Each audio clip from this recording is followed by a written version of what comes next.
Good morning, students. Once again, welcome in my class. Love you all, students. Geography के पिछले कुछ classes में हम लोगों ने चर्चा किया था objectives of teaching learning geography at secondary level. माध्यमिक स्तर पर भूगोल के शिक्षण और अधिगम के क्या उद्देश्य हैं, इन उद्देश्यों पर हम लोगों ने चर्चा की थी। इस चर्चा में को आगे बढ़ाते हुए हम लोग आगे आते हैं।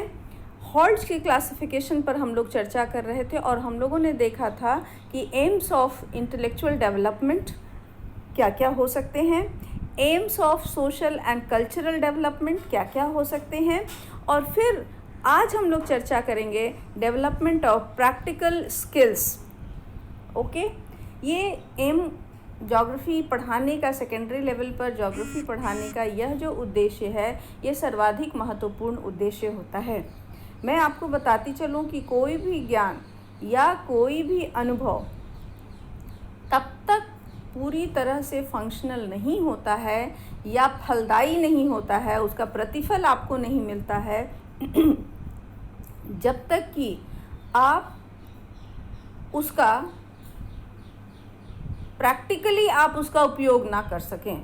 यानी आप उसका अनुप्रयोग अपने जीवन में जब तक नहीं कर सकते हैं, तब तक कोई भी ज्ञान आपके लिए फलदायी नहीं हो सकता है। तो इसलिए आपको ये ध्यान रखना होगा कि जब आप माध्यमिक स्तर पर बच्चों को पढ़ाने जाएं, तो जो बात आप पढ़ा रहे हैं उसका एक प्रैक्टिकल एस्पेक्ट्स भी बच्चों को बताते चलें, ताकि बच्चे उस ज्ञान का उपयोग अपने जीवन में अवश्य कर सकें। मैं फिर से आपको ये बात बताती हूँ, कोई भी माध्यमिक स्तर पर जब आप एक शिक्षक बन के बच्चों को पढ़ाने के लिए जाइएगा, तब आपको भूगोल पढ़ाते समय आपके भूगोल पढ़ाने का उद्देश्य एक यह भी होगा कि आप बच्चों को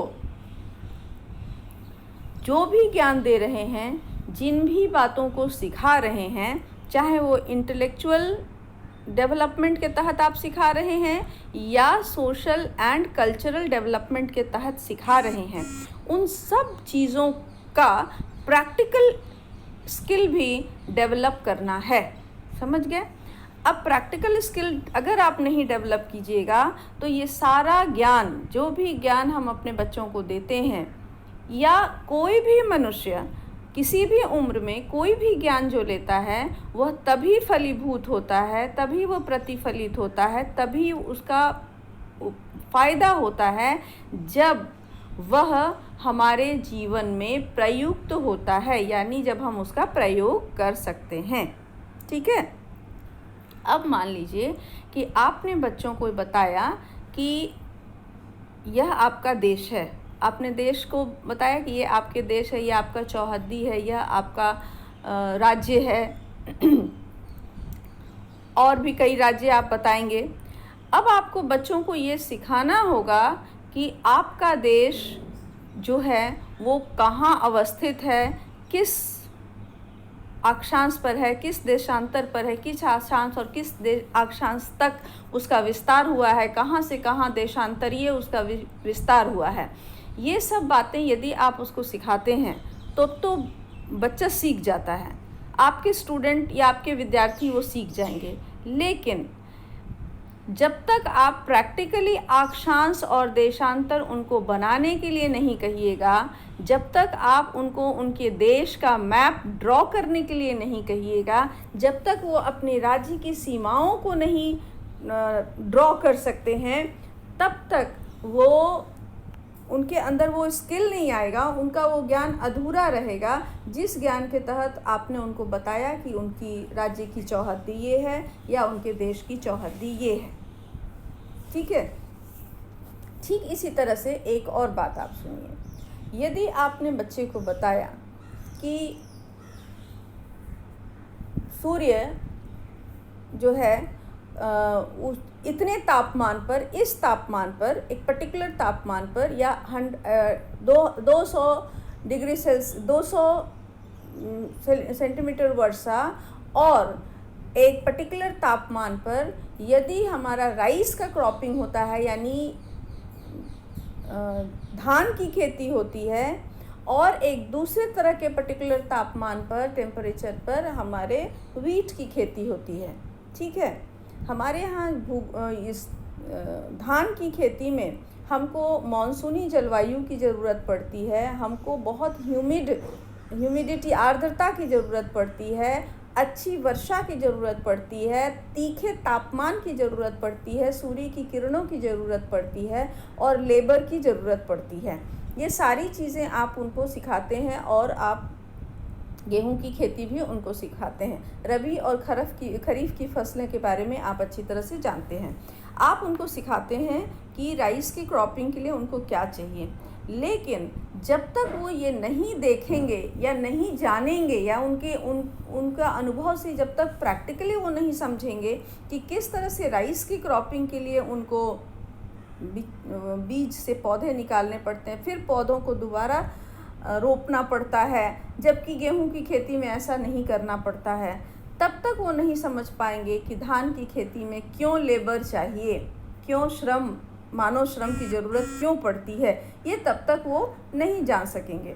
इसलिए विद्यार्थियों, किसी भी विद्यार्थी को जब आप पढ़ाने चलते हैं तो आपको ये ध्यान रखना होगा कि प्रैक्टिकल स्किल बहुत ज़रूरी है। इतना ही नहीं, एक और उदाहरण से मैं आपको बताती हूँ।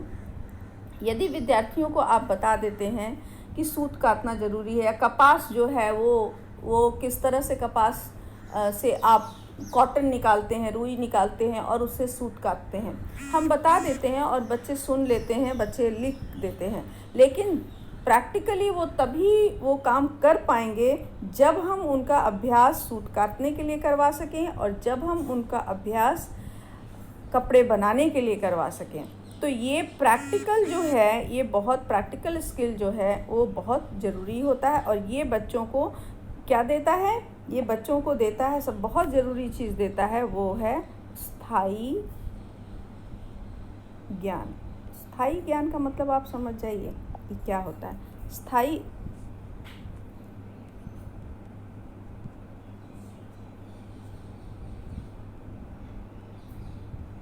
स्थायी ज्ञान वो है जिसे बच्चे खुद करके समझते हैं और वे जब वो करेंगे तो उस ज्ञान का वो उपयोग कर सकेंगे, यानी वो कभी उसको भूलते नहीं हैं। ऐसे ज्ञान को हम स्थायी ज्ञान कहते हैं। ये ज्ञान तभी कोई कर सकता है जब उसके पास उसका उपयोग करने का प्रैक्टिकल स्किल यानी व्यवहारिक कुशलता, इसको बोलिए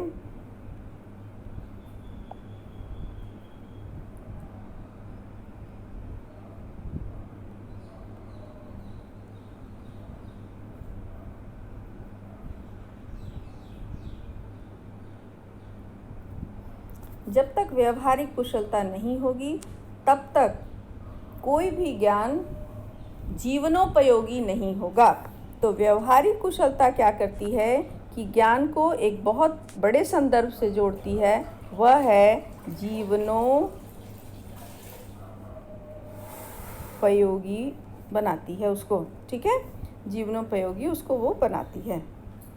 तो अब चलिए हम लोग देखते हैं कि प्रैक्टिकल स्किल्स में क्या क्या चीज़ें हैं। प्रैक्टिकल स्किल में है reading of maps and globes. आपका देश कहाँ अवस्थित है, वो किस तरह से उसका एक भाग समुद्रों से घिरा हुआ है, वो किस तरह से किन किन देशों की सीमाओं से सटा हुआ है, ये सारी चीज़ें जब तक वो बच्चे बनाएंगे नहीं, ग्लोब में अक्षांश और देशांतर को समझेंगे नहीं, तब तक वो नहीं समझ पाएंगे।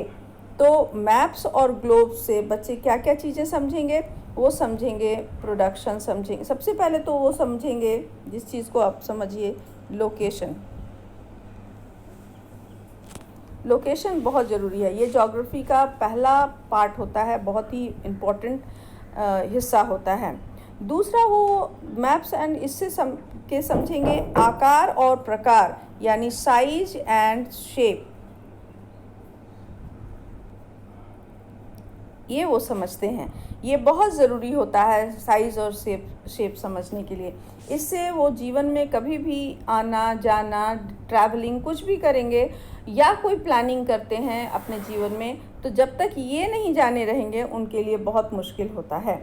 एक और चीज़ है, वो जानते हैं बच्चे, इन दोनों के करने से जानते हैं डिस्टेंस। डिस्टेंस डिस्टेंस किसी डिस्टेंस एंड डायरेक्शन बोलिए, डिस्टेंस एंड डायरेक्शन। ये जब तक वो प्रैक्टिकली नहीं इन चीज़ों को करेंगे, समझेंगे ग्लोब को और मैप को, तब तक वो इन 3-4 बातों को कभी नहीं समझ सकते हैं। पहला है लोकेशन, दूसरा है शेप एंड साइज, और तीसरा है डिस्टेंस एंड डायरेक्शन। ये इनके लिए बहुत आवश्यक है। तो मैप और ग्लोब्स की रीडिंग बच्चों को जानना बहुत आवश्यक है। इनफैक्ट नॉट ओनली रीडिंग, हम लोग को रीडिंग नहीं बोलिए, हम लोगों को उसको बनाना, समझ गए ना, प्रिपेयरिंग भी बहुत ज़रूरी है, जो रीडिंग के अंतर्गत ही आता है। तो ये बहुत ज़रूरी है। आइए दूसरा चीज़ देखते हैं। तो इससे इससे क्या फ़ायदा हुआ, आप लिखिएगा। जब आप नोट्स बनाइएगा तो स्टूडेंट्स, मैं आपको फिर बता रही हूँ, नोट्स आप बनाइएगा। तो जब reading of maps and globes, जब आप नोट्स बनाइएगा तो 3 पॉइंट्स तो ज़रूर लिखिएगा। पहला था क्या, साइज एंड शेप, ठीक है। दूसरा क्या था, पहला था लोकेशन, फर्स्ट था लोकेशन, कहाँ है। दूसरा था साइज एंड शेप, और तीसरा था डायरेक्शन, डिस्टेंस एंड डायरेक्शन, ठीक है। ये इन चीज़ों को ये प्रैक्टिकली जीवन में बहुत सहायता करता है। जब हम मैप रीडिंग सीखेंगे तभी ये हो सकता है। तो इसलिए बच्चों, हमारा पहला उद्देश्य क्या है, मैप रीडिंग सिखाना। दूसरा उद्देश्य है drawing and measuring skill. Drawing and measuring skill का मतलब ये होता है कि जब बच्चे जानेंगे कि कहाँ कितनी दूर है, कितना दूर है और कितना डिस्टेंस है, जब ये सारी बातें हम मैप के द्वारा सीखेंगे तो उसके डिस्टेंस को मापना भी हमको ज़रूरी है। मुझे लगता है कि आपको पता होगा कि एक देशांतर से दूसरे देशांतर की दूरी कितनी होती है, या एक अक्षांश से दूसरे अक्षांश की दूरी कितनी होती है। आप समझ सकते हैं, ये आपको पता है कि नहीं। ये टाइम के कंटेक्स्ट में भी आपको पता होना चाहिए, और ये डिस्टेंस के कंटेक्स्ट में भी आपको पता होना चाहिए। आप इसको पता कीजिएगा और पता करके सारे स्टूडेंट्स रखिएगा। मैं आपके साथ बहुत जल्दी ज़ूम में आपसे जुड़ने वाली हूँ, और आपसे जितने भी ये मैंने 3-4 चैप्टर्स पढ़ाए हैं उन पर मैं आपसे चर्चा करूँगी। तब तक आपका ये होमवर्क है कि आप पता लगा करके रखिएगा कि एक देशांतर से दूसरे देशांतर की दूरी टाइम एंड डिस्टेंस में कितनी होती है, एक अक्षांश से दूसरे अक्षांश की दूरी टाइम एंड डिस्टेंस में कितनी होती है, ठीक है। तो ये सारा मेजरिंग जो होता है, मेजरिंग का मतलब नापना, मापन, ये सारा मापन जो होता है ये कैसे हो सकता है, ये जो है वो रीडिंग मैप्स के द्वारा भी हो सकता है। और नॉट ओनली, इसके अलावे एक और चीज़ हमको बच्चों को सिखाना है, वह है ड्राइंग एंड मेजरिंग स्किल। वो उनको ये स्किल बताना कि स्केल से उनको नापना आना चाहिए, उनको ड्रॉ करना आना चाहिए, नक्शे का शेप एंड साइज़ उनको अच्छे से आना चाहिए। और वो अगर मान लीजिए कि वो भारत का नक्शा कुछ इस तरह से बना देते हैं, क्या ये स्वीकार्य होगा? नहीं। उन्हें बनाना होगा तो ढंग से बनाना होगा, और वो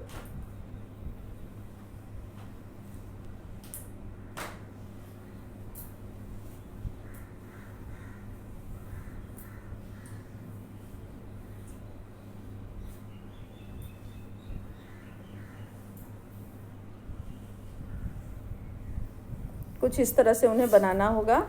तो इस तरह से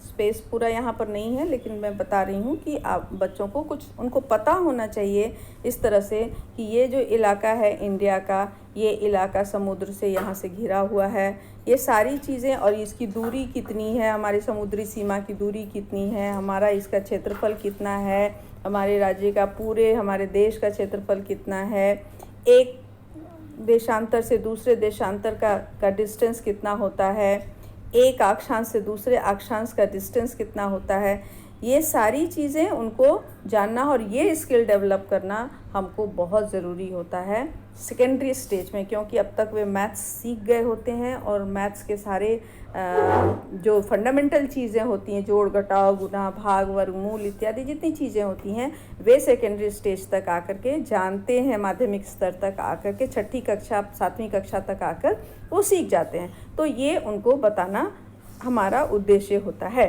अगला आइए, using and manipulating geographical instruments.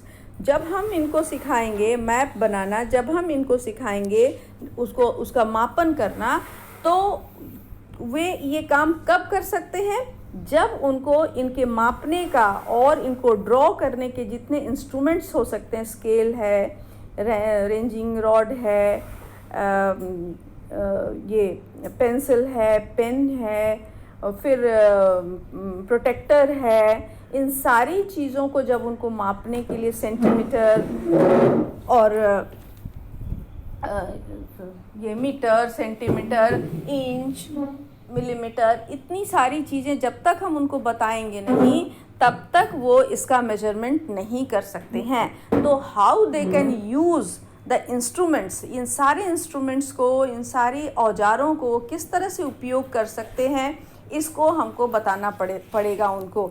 और भी बहुत सारे प्रैक्टिकल ज्योग्राफी सेकेंडरी लेवल पर तो उस तरह से हम लोग नहीं बताते हैं कि प्रैक्टिकली हम लोग लंबाई ऊंचाई नापने जाएं या इन सब तरह की चीज़ें, लेकिन फिर भी हम उनको इन इंस्ट्रूमेंट का उपयोग बता सकते हैं। कंटूर लाइंस खींचना उनको पड़ता है, उस कंटूर लाइंस को खींचने के लिए कैसे मेजरमेंट करना है, कहाँ पर डॉट्स लगाने हैं, फिर उनको कोरोप्लेथ मैप बनाना पड़ता है तो वो कैसे उसका मार्किंग करना है, तो वहाँ के लिए कौन सा इंस्ट्रूमेंट यूज़ करना है, ये सारी चीज़ें जो हैं वो हम लोग उनको बताते हैं। तो इंस्ट्रूमेंट्स का यूज़ करना उनको हमको बताना पड़ेगा। इंस्ट्रूमेंट्स में ज्योग्राफिकल इंस्ट्रूमेंट्स क्या होते हैं? रेंज, थियोडोलाइट, स्केल, प्रोटेक्टर, बहुत सारी ऐसी सारी चीज़ें होती हैं जिनका उपयोग हम लोग करते हैं। चलिए आगे बढ़ते हैं। नेक्स्ट है ड्रॉ वैलिड कंक्लूजन। अब बच्चों को ये स्किल आना चाहिए, क्योंकि मैं आपको पहले भी एक बार बता चुकी हूँ कि इस एज ग्रुप के बच्चे के पास हायर मेंटल प्रोसेस करने का पूरी क्षमता आ जाती है। वे एक जजमेंट कर सकते हैं, किसी भी चीज़ को वो जज कर सकते हैं। तो जब वे किसी चीज़ को जज कर सकते हैं तो डिसीजन उनको लेना होगा। तो ये डिसीजन लेने के लिए और कंक्लूजन ड्रॉ करने का उनको स्किल आना चाहिए। ठीक है। अब किसी बच्चे से आप पूछिएगा कि भारत के उत्तरी इलाके में पहले आज़ादी के बाद हमारे पास शुगर फैक्ट्रीज थे, शुगर मिल्स थे, लेकिन अब ये सारे शुगर मिल्स जो हैं वो साउथ में चले गए हैं, यानी भारत के दक्षिण भारत में ये सारे चले गए हैं। ऐसा क्यों हुआ? अब बच्चे इसका कंक्लूजन ड्रॉ करेंगे। वो ड्रॉ करेंगे कि कौन सा ऐसा कारण है, कौन सा ज्योग्राफिकल फैक्टर है जो यहाँ से उधर मूव कर गया है। ठीक है। तो या कौन सा ऐसा पुल फैक्टर है, कौन सा ऐसा खींचने वाला, आकर्षित करने वाला तत्व है जो पूरी शुगर फैक्ट्री को, शुगर मिल को अपनी ओर, दक्षिण भारत अपनी ओर खींच लिया है। तो ये बच्चे क्या करेंगे? एक कंक्लूजन ड्रॉ करेंगे। यहाँ पर वो एक जजमेंट करेंगे, देखेंगे और एक कंक्लूजन ड्रॉ करेंगे। चलिए थोड़ा और आगे बढ़ते हैं। तो ये कंक्लूजन ड्रॉ करने के लिए उनको पढ़ाते समय हम लोगों को कार्य कारण संबंध बताना होगा, और उन संबंधों को बताने के बाद उनको किसी चीज़ को कंक्लूड करने के लिए निर्देशित करना होगा। ठीक है, निष्कर्ष निकालने के लिए। अगला आइए, इंडिपेंडेंट थिंकिंग। अब देखिए इंडिपेंडेंट थिंकिंग, अब बच्चे जो हैं बड़े हो रहे हैं, उनको स्वतंत्र चिंतन के लिए अवसर देना चाहिए। अब मैंने आपको स्वतंत्र चिंतन के लिए अभी एक अवसर दिया। मैंने कहा भाई आप पता लगाइए कि एक देशांतर से दूसरे देशांतर की दूरी कितनी होती है, एक अक्षांश से दूसरे अक्षांश की दूरी कितनी होती है। मैंने आपको छोड़ दिया, मैं चाहती तो भी आपको बता सकती थी, बहुत आसान है। लेकिन आप स्वतंत्र चिंतन कीजिए, आप उसको जानिए, नापिए। और एक और काम मैं आपको देती हूँ इसी तरह से कि जब आप ये जानिएगा तो आपके पास एक प्रश्न है कि आप भारत और यूएस अमेरिका के बीच के समय की दूरी का आप पता लगा के बताइएगा, और क्यों इतनी दूरी है ये भी आप मुझे बताइएगा, ये जूम पर बताइएगा आप मुझे। तो ये जो बातें हैं इनको आपको बताना है। आपको ये भी बताना है कि सबसे लंबी अक्षांशीय रेखा कौन सी है, और देशांतरीय रेखा के बारे में भी आप बताइएगा। उसमें लंबी छोटी जो बातें होंगी वो भी मैं आपसे पूछूंगी और आप बताइएगा, ठीक है। तो इन चीज़ों को आप पढ़ करके रखिएगा। ये सब क्या है, ये इंडिपेंडेंट थिंकिंग के लिए मैं आपको दे रही हूँ, यानी स्वतंत्र चिंतन आप इस पर कीजिए और इसके बारे में आप पता लगाइए, अध्ययन कीजिए, चिंतन कीजिए। आपको ये बताना, एक चिंतन और भी हो सकता है स्वतंत्र चिंतन के लिए कि आप इस लॉकडाउन में किस तरह से आप अपने भौगोलिक ज्ञान का उपयोग कर सकते हैं, ये स्वतंत्र चिंतन है, ठीक है। तो ये स्वतंत्र चिंतन आपके लिए है। चलिए अब बातें करते हैं अगला, डेवलप साइंटिफिक एटीट्यूड, यानी कि वैज्ञानिक मनोवृत्तियों का विकास। वैज्ञानिक मनोवृत्तियों का, अभिवृत्तियों का विकास का मतलब क्या होता है कि किसी चीज़ को आप वैज्ञानिक तरीके से सीखिए। विज्ञान क्या होता है? विज्ञान वो ज्ञान होता है जो कि बिना साक्ष्य के किसी बात को नहीं मानता है।